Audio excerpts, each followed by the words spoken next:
But the average person that owns a home, they're not aware that they're being charged a rain tax, or if they are aware that they are being charged a tax, they don't understand solutions or alternatives that they may have in order to deviate from that.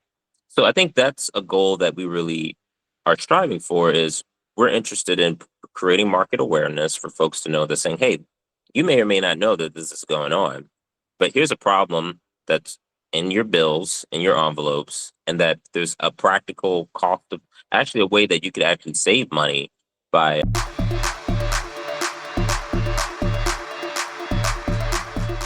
Today I spoke with Larry Davis, co-founder of a company called Green Mechanics Benefit. Green Mechanics Benefit focuses on solving environmental challenges through nature-based solutions like algae technology to create sustainable green infrastructure. Previously, Larry managed green infrastructure projects at Green Compass, conducted environmental research at UDC, and has expertise in stormwater management and river restoration. Larry co-founded Green Mechanics to make sustainability accessible and scalable with a vision for cleaner waterways and greener cities. Today, we discuss his journey and innovative eco-technologies. This is EarthABC, featuring Larry Davis. You have a pretty extensive experience in ecological engineering, stormwater management, and overall like green infrastructure. And then that's what you're applying into your company for Green Mechanics Benefit. What exactly is ecological engineering? Yeah, well, ecological engineering kind of goes back to the 60s and 70s with this guy named H.T. Odum. He was kind of the pioneer for this study of what's called ecological engineering. And so its roots kind of start after World War II. There was an interest for understanding how radioactive materials would flow throughout ecosystems and at what different points would that flow up the chain to affect humanity and ecosystem development. And if there were large accumulations of those uh, pollutants or externalities, what are nature-based designs to help address those concerns? So basically, it's solving problems in nature by using nature and soft tech to do it or design. And later on, that kind of matured with H.G. Odum because he kind of coined the term ecological engineering. He was kind of like a pioneer in his time in the 60s, 70s, 80s. Going up till really his, passing in the early 2000s at University of Florida Mm. on developing uh, nature-based designs for solving challenges, whether it's with water, for agriculture, for energy. He really had a way of looking at systems, ecological systems from like an energy perspective and doing like environmental accounting where you could, when you're doing a project to solve a problem, um, how do you look at doing projects as systems and using energy as the common currency to make the best designs, best decisions for doing the project for the most amount of good for the least amount of input? Right. And for the end goals of like restoring ecosystems, improving the environment, and overall also supporting local communities, right? Right, right. So how does Green Mechanics Benefit fall into the picture of doing those like three things and more? Sure. Well, Um, one of our co-founders is I'm joking here, but he's kind of a disciple of Odom. It's funny. It's funny. It's yeah, it's hilarious. We there's a running joke in the community like we're Odomites. We're the Odomites. All right. So Um, what does that make you? I don't know yet. I think I'm pending. I'm a pending Odomite. I still need to get a few more gray hairs on my head before it's official. All right, so that's the rite of passage here. Yeah, yeah, you gotta have a certain amount of gray hairs for you get certified. But Mm. um, but with Green Mechanics, I mean that's our whole foundation as a company. So we want to use these principles of ecological engineering design to solve problems that are dealing with water management, or they might segment into agriculture and soil, and then also energy because you need energy to do work. And thinking about what are the best projects that provide the greatest amount of results, right? Example of that could be I'm actually doing a project right now in Northeast DC with a partner of ours to address dirty stormwater. Okay, what the heck is that? Well, every time it rains on our properties, on our farms, things of that sort, on our cities, that rainwater collects pollutants that then drain into our watersheds. Why is Mhm. that a big deal? Is because too much of those pollutants actually create algae blooms, and algae blooms kill living species in the water. And if too much of that happens at scale, it really affects our economy and our ecosystem. So, how can we address dirty stormwater going into our watersheds, either before it gets in there or treating it while it's in there?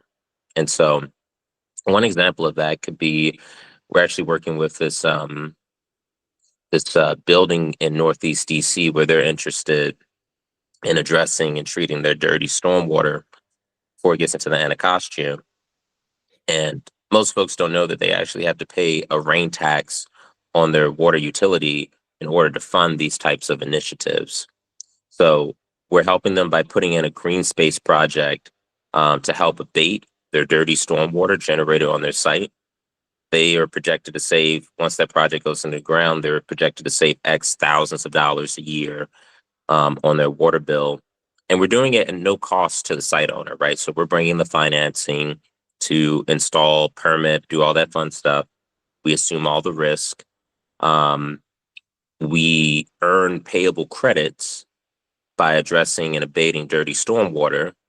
And that allows for us as a business to make that model work. So for that project, we're actually using salvaging old shipping containers. Um, we'll place the containers next to their building where all their dirty stormwater is coming off their rooftop.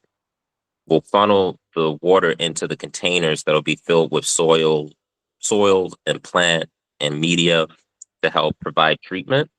And it'll actually kind of be like a Lego piece type setup. So it'll be like when one container fills up with water, it'll spill over to the next container. Then that fills up, it goes into the next one. And so it's kind of like a continuous series of treating that water.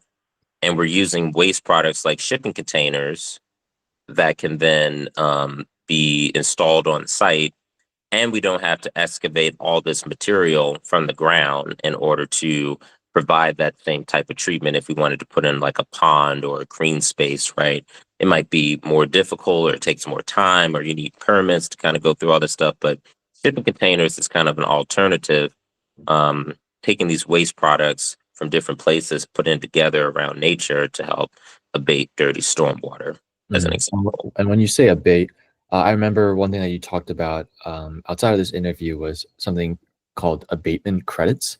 What Yes. exactly are those, and like how much of a necessity is it for a business? Yeah. So it's kind of like, so abatement credits are, they're a way of charging and accounting for water pollution. So if I own a house, I own a parking lot, I'm a developer, I'm in construction, they are required to meet certain environmental permits when they do their projects. And there's formulas and complex equations to say, hey, you're contributing X pounds or X units of pollutants from your project. You gotta deal with that. And whether that's through the form of paying an ongoing rain tax, whether that's that developer or site owner installing a green space on their project in order to abate dirty stormwater that their site is generating, Mhm. or they have the option of buying abatement credits from businesses like Green Mechanics that have already done green projects elsewhere, and those developers can buy credits from businesses like ours that have already done that work. I see. And yeah, does that make sense? Yeah. And then there's a bunch of like stakeholders in any type of like green infrastructure and then green solution. And so you talked about these developers. I also want to hone in on governments, like Yes. local, regional. And so governments, they need to meet regulatory requirements. And I think for this group specifically, it's like TMDL credits. What Yes. are those, and how are you helping these governments and towns to attain them and meet other regulatory requirements? Yeah. TMDL, that's kind of like an alphabet soup. What is that? So it stands for, if you want to get technical, it stands for total maximum daily loads. And that is a complex way of calculating how much um, water needs to be treated to pull out and intercept pollutants, right? So what are those pollutants? That's normally nitrogen, phosphorus, and sediments, suspended sediments. So there's X millions of pounds of nitrogen, X million pounds of phosphorus, X tons of sediments that need to be intercepted, slowed down, and treated through dirty stormwater Hmm. with green spaces or green technologies. And so TMDLs are nationwide. Why? Because we have impaired watersheds and streams and rivers across the country. So it's federally required to be able to restore or address um, polluted, fast moving stormwater from entering into our waterways by putting in these practices. So where we come in to help is we offer cost effective technologies that are certified, verifiable, and actually have a low disturbance on really removing as much of those pollutants and getting maximum amount of credits per square foot in a timely fashion. That's where we come in. Hmm. And What does that end-to-end process look like from, like, let's say I want to maybe get more credits, whether I'm a government or a developer, and yeah, like I find out about your company, Green Mechanics Benefit. How do we work together, and what does the solution look like? Could you walk me through maybe one project that you recently worked on? yeah, sure. So let's go to Maryland for a second. So there's a county called Prince George's County. It's not that far from Washington, D.C. We were contracted by a park called Bladensburg Waterfront Park. They're part of this network of park and planning sites. And they're interested in abating stormwater that is draining right into what's called the Anacostia River. The river has long historical ties, right? And we were contracted to install one of our key technologies, which is focusing on harvesting and collecting algae in a natural way through pumping water down flowway systems that actually stimulate algae. Why algae? Algae is kind of composed of those nutrients like nitrogen, phosphorus, and sediments that we were talking about. So what we do is we set up these algae systems to collect and harvest algae on a weekly basis. We harvest and store that algae. That gets us those abatement credits, and that allows for us to then trade those with developers. So if, let's say, a developer wants to meet their abatement needs, they can hire Green Mechanics to install our systems for whatever we think is the best fit for what they're looking for.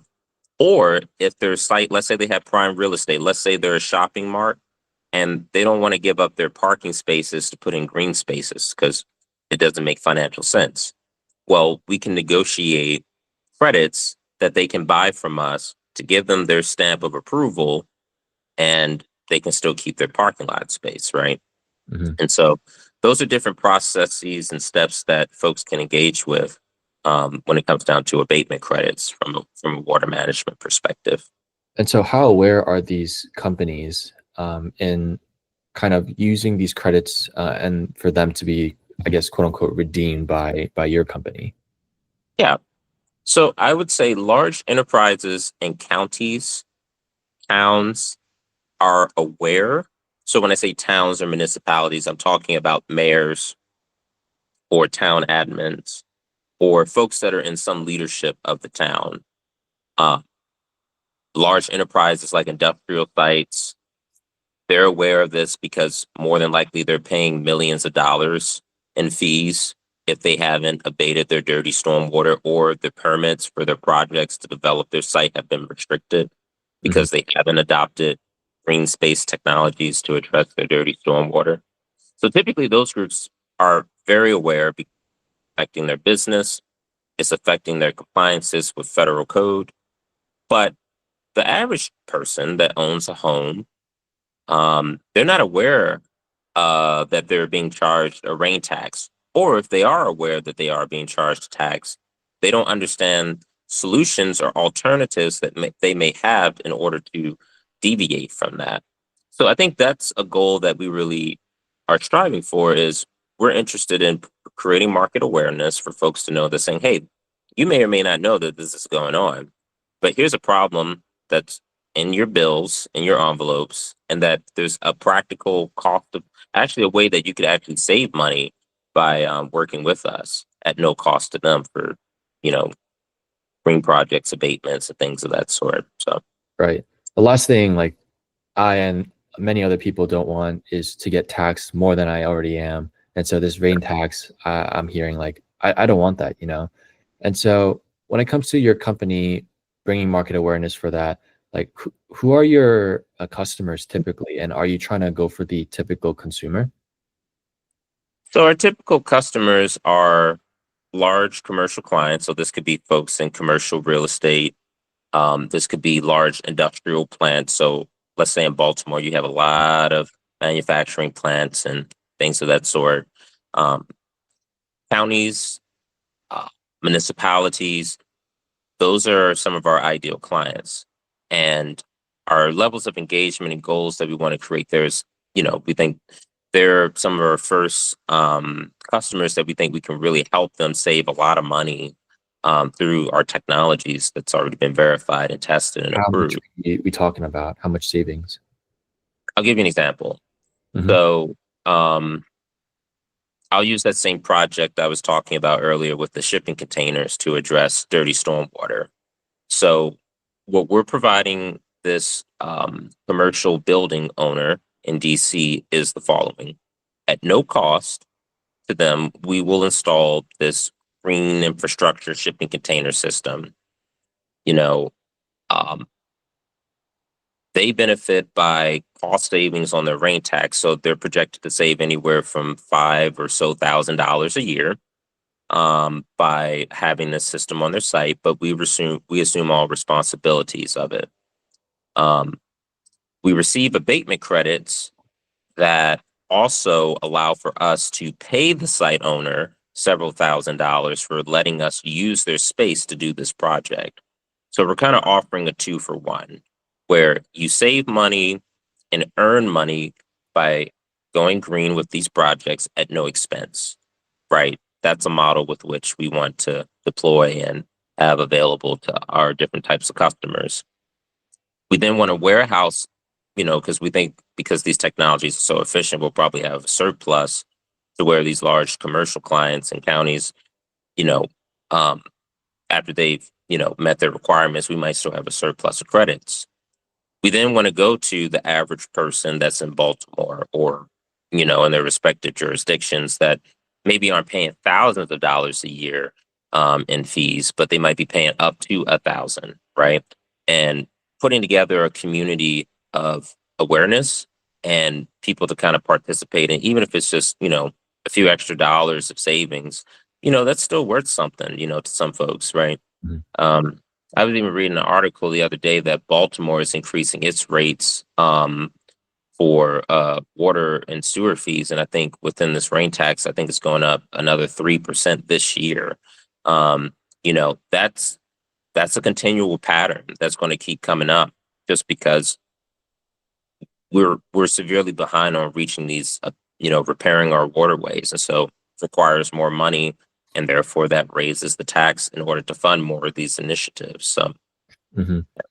Yeah. So you mentioned in the example of where you're using the shipping containers to collect like the dirty rainwater, and how there's like this dual benefit of on top of it being like a free installation, that they have some cost savings and they get some credits, right? So Yeah. in my head, I see that as a no-brainer, and for businesses to kind of drool over your help to get again this dual-headed benefit.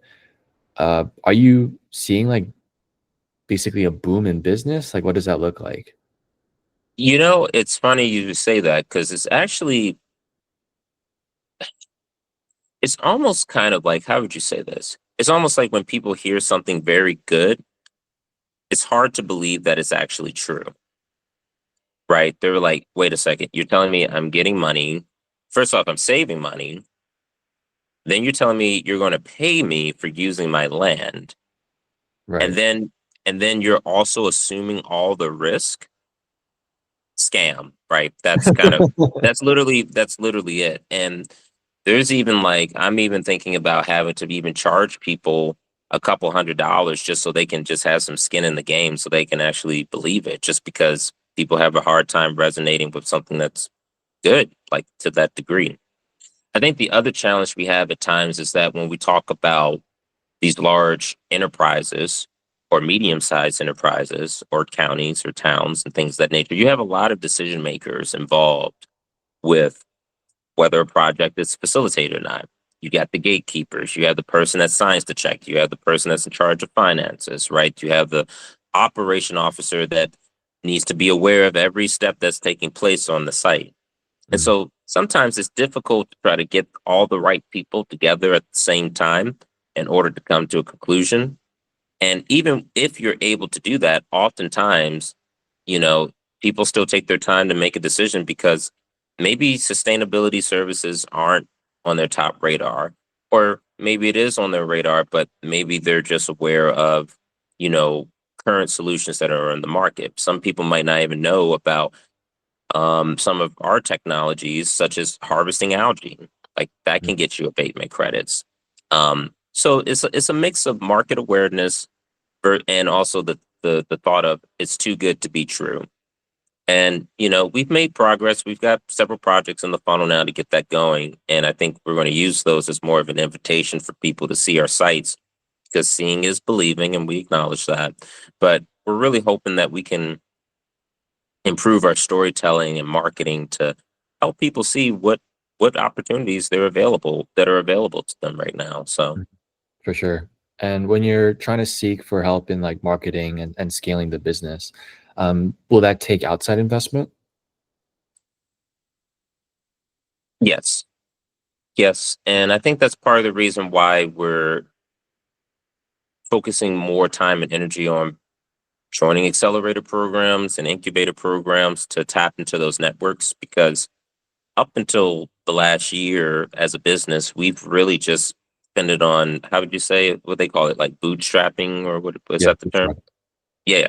We never really sought out diluted capital to start our business. We just kind of leveraged our co-founders, their extensive background and networks and relationships to create opportunities for contracts or securing grants to kind of get us going. But we do understand that even in that process, contracts, especially with governments and things that store or grants, that stuff takes a long time Yeah. before you get the green thumb to move. And so we kind of want to move stuff with some more speed.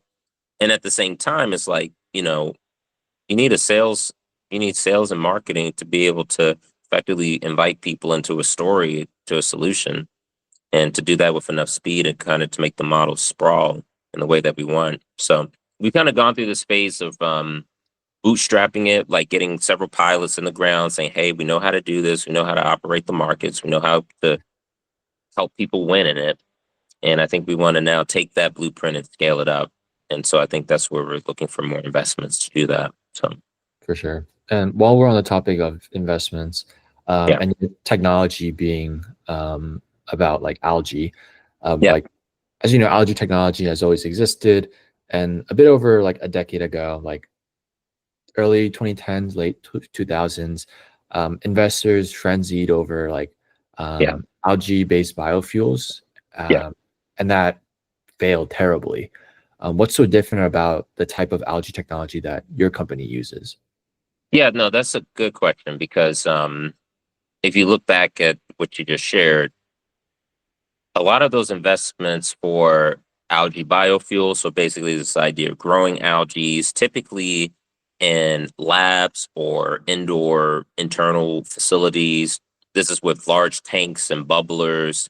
This is with lights to rapidly grow the algae. And typically, one strand of algae or one species of algae that they focus on to develop.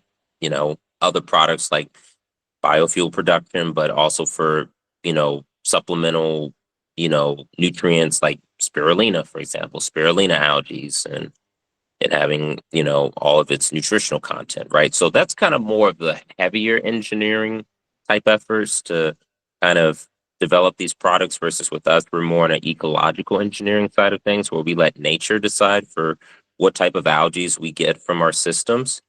And I think that's where we kind of differentiate from what investors may have been more familiar with in the past for algal biofuels is that, the turnover was a little bit challenging um, at scale. And it's been done. It's been definitely been done, but a lot of investors got burned. And so when they think of algae, it's like when we talk to them about algae, we have to really define it as, that our business model is different. Fundamentally, we're helping developers reach their abatement credits, which is a requirement across the board. That's the first thing. And then secondly, for our scaled up algae systems, we're going to be producing many, many tons of algae per system. You might say, how much? Well, if we've got, let's say, an acre system, so an acre size system for growing and harvesting algae, we're probably going to be producing about 50 tons of algae on an annual basis or over 100,000 pounds of algae. It's like, what the heck are you going to do with all that stuff? Um, and that's where we're interested in trying to develop low energy. So that's that ecological engineering approach again. Like, what are low passive opportunities to create other products or services that don't require heavy energy or require heavy resources to get it done? And so right now we're going to be prototyping that through, you know, um, ways in which we could develop algal fertilizers or algal biochar. Algal biochar is kind of like you can superheat the algae, it becomes like a char. It increases its surface area and it actually becomes like a charcoal that you could then apply for soil health, soil improvements, for agriculture, or for other, carbon sequestration practices and things of that sort.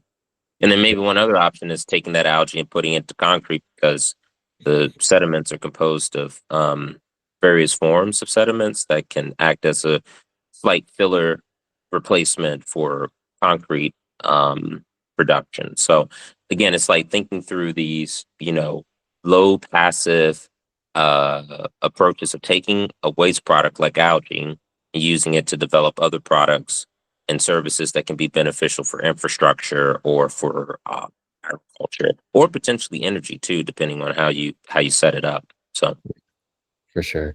And I yeah, guess my takeaway from all of that was essentially the algae-based tech that your company uses is fundamentally different from like this biofuel, which was really honed in on the future of renewable energy, right? yeah, Gotcha. yeah. So That is in correct.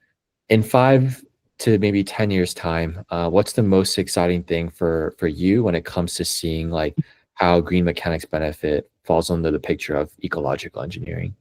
Yeah, I would say a couple of things.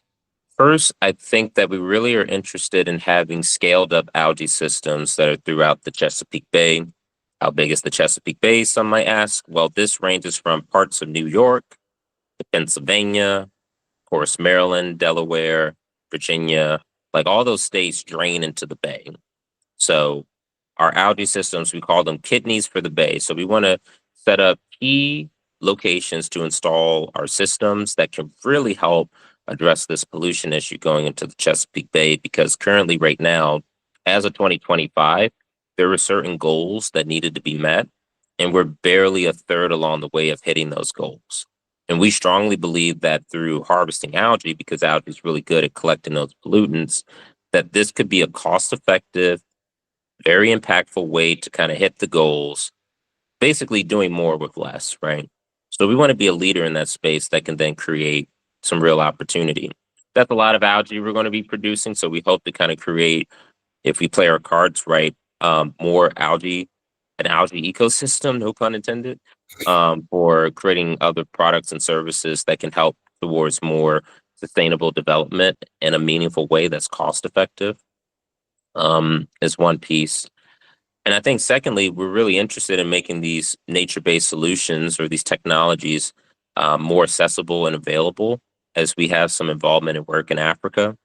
And so we want to be able to kind of be a liaison for these types of technologies and these ways of doing projects that can be beneficial for more smart um, environmental stewardship and development, but then also prosperity of people, especially in Africa. And so I think that's another big one as well. So For sure. I really liked how you used the term kidneys for the bay, because yeah, it really paints a picture that you guys are really cleaning up like the water, and that's basically like the essence of what you guys are doing, benefiting like pretty much as many stakeholders in this green system. And yeah, and congrats on the Halcyon Fellowship. I know that's a yeah, recent development for you guys, and will help thank- accelerate um, your progress to reach that vision in yeah, 5, 10 years time. yeah, yeah. Thank you. Appreciate that. All Yeah. right. And yeah, thanks for joining me. Hopefully we can see maybe a gray hair or two in the next year, and you could be a full-on Abatement. Yeah, let's hope not for that. I can still hold off being an Odomite a little bit longer, but they're coming in fast. I was looking in the mirror the other day. I was like, 10 just snuck in on my forehead. I was like, oh no, that's Mm, there we go. yeah. All right. Thanks, Larry. Yeah, thank you. Thanks for tuning in. If you enjoyed this interview, follow along on EarthABC's LinkedIn to stay connected and never miss what's going on in climate tech. If you'd like to reach out or you're interested in coming on as a guest, feel free to connect with me, Sean Pack, on LinkedIn. We're always looking for inspiring ventures and founders in the climate space to feature on the show. Hope you enjoyed. Until next time.